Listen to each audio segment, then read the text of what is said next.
Unit 3 is all about linkage institutions. A linkage institution is a structure within society that connects the people to their government or centralized authority. These institutions include elections, political parties, interest groups, and the media. The first section in Unit 3 is Chapter 9, Political Parties. You can see on the top of your sheet your learning targets for this chapter. First, we'll describe the roles of American political parties and how they differ from parties in other democracies. Specifically, we'll look at European democracies and how those differ. 2, summarize the historical evolution of the party system in America. How do we have this two-party system? Explain the major functions of political parties. What is their purpose? Explain how parties are organized in America, define partisan identification, and explain how it shapes the political behavior of ordinary Americans. And finally, we'll summarize the arguments for why America has the two-party system it has today. Now, your first guiding question for this chapter asks how America's two-party system has changed and how it differs from the party systems of other representative democracies. Now, for the 19th and first half of the 20th century, parties picked their candidates, and this is still true in Europe today. However, in America today, we have a primary and caucus system, where average Americans can participate in that process of narrowing down our candidates for office. Next, it asks how much parties affect how Americans vote. And generally, registered Democrats are going to vote for Democratic candidates, and registered Republicans are going to vote Republican. However, today, more people are identifying as independent, which results in more ticket splitting, meaning they're voting for two different political parties on the same ballot. Also today, candidates tend to run more as individual characters versus loyal party members. Your next question asks, did the Founding Fathers think political parties were a good idea? And no, they didn't. Washington actually spoke out against them in his farewell address. But candidates needed a way to organize their followers, and so the rise of political parties began. And finally, how, if at all, should America's two-party system be reformed? Your answer for this is going to vary. This is totally an opinion question. A couple things I thought about. One, parties could be more open to popular influences. However, our switch to a primary and caucus system kind of shows that we've switched to more of a popularly influenced system. Next, you could argue that our plurality system is unfair to third parties, and it doesn't allow them to win. And certainly that's true in America. It is very hard for a third party to have a presence, and that can be good or bad. In Europe, third parties prosper, and in the UK, actually you can win with about 10% of the vote, or less. And this can empower small political parties, but small political parties can also have very radical ideas. So other systems have their shortcomings as well. Now, what is a political party? You have the definition on your guided notes. It says a political party is a group that seeks to elect candidates to public office. The political party exists as a few different things. First, it's a label. Basically, that means it's how a voter identifies themselves.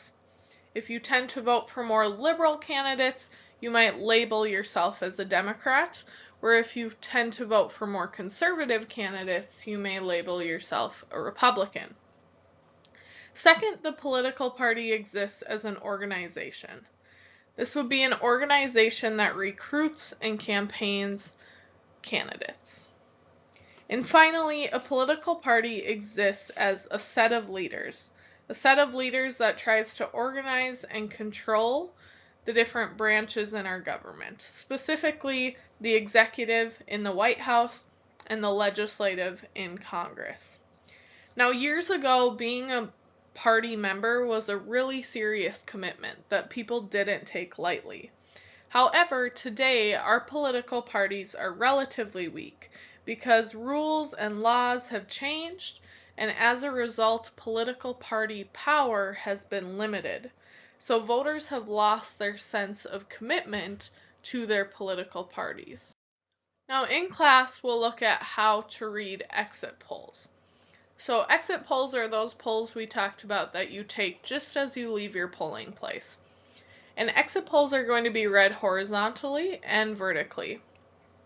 So vertically, up and down, you see the percentages of each population that voted in an election. So you can see of the people that voted in an election, 34% of those people were white men. Now, if you look horizontally, you can see how those populations voted. So out of the white men, 35% of them voted for the Democratic candidate, and 62% of them voted for the Republican candidate. Your faint yellow line would be all other votes. Now, if you missed class, we looked at different exit polls, and you can find these exit polls in the assignments folder for this unit on Schoology. Otherwise, you can certainly come check with me. So based on 2008 and 2012 exit polling, you were supposed to draw conclusions about who tends to be a Democrat and who tends to be a Republican based on a number of different factors, whether it be education or church attendance and so on and so forth.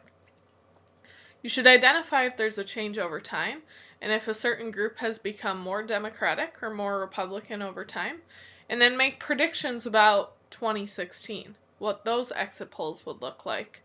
And then we looked at those in class to see if our predictions were correct.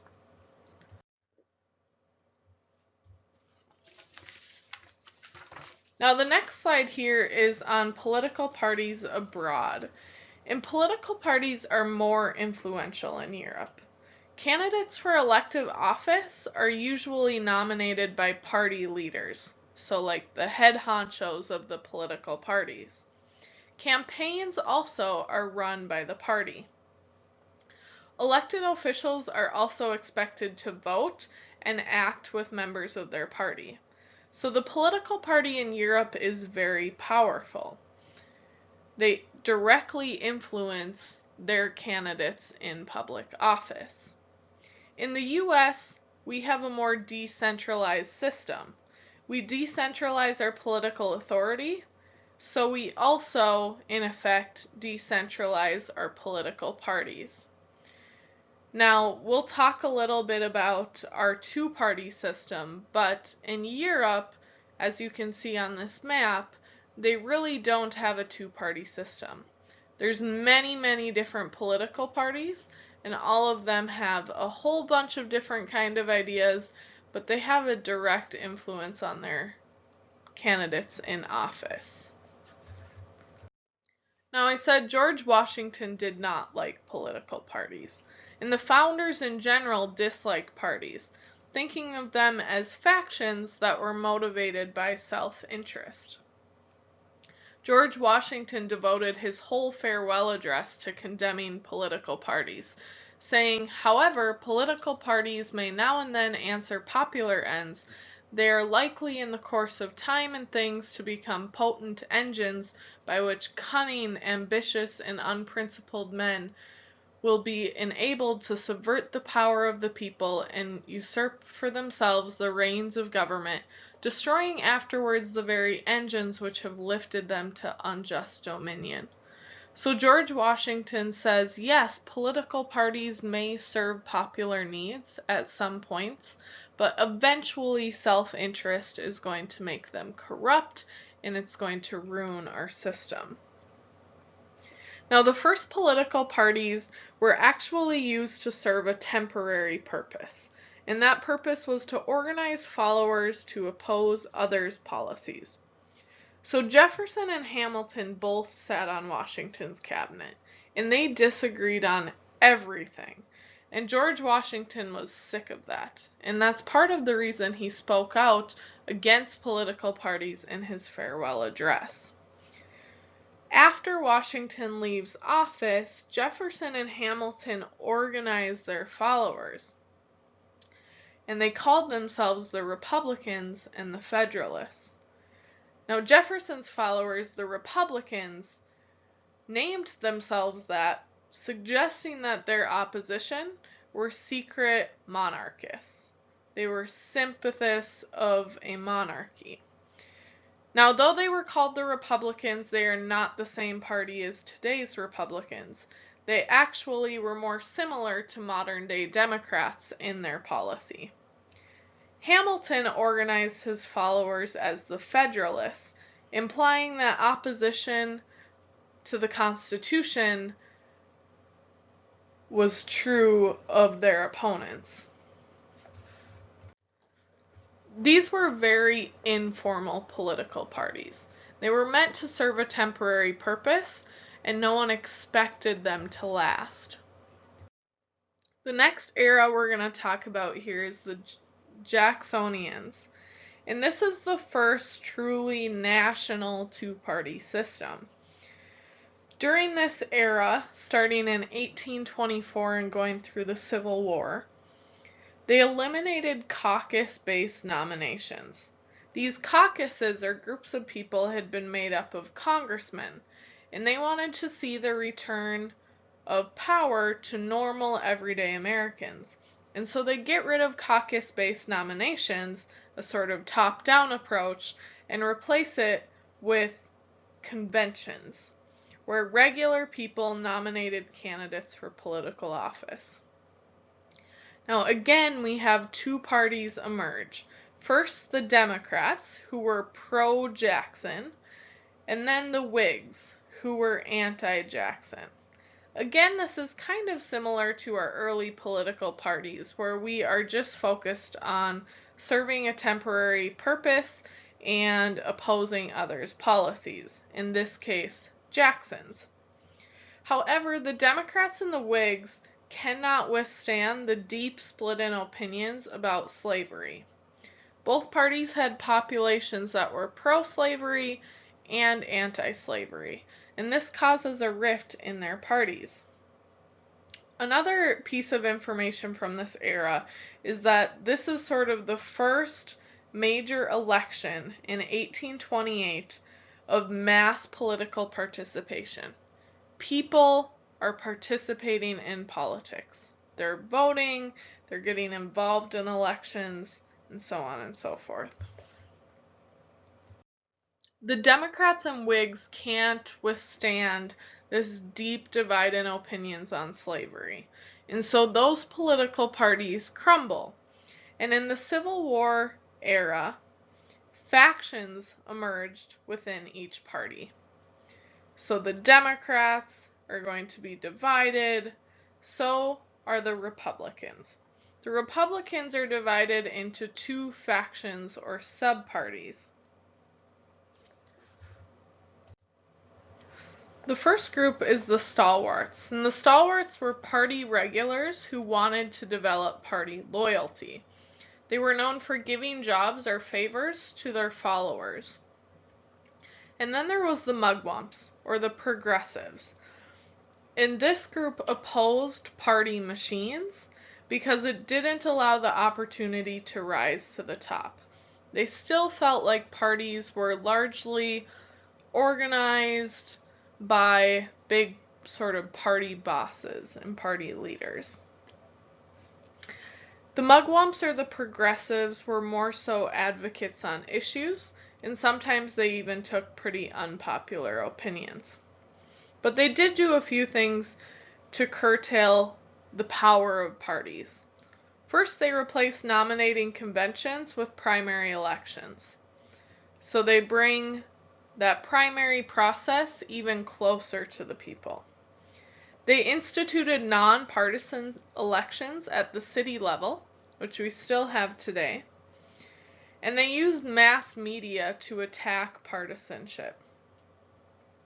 However, the problem with the progressive movement was that it attempted to solve political corruption, but totally lacked organization and accountability.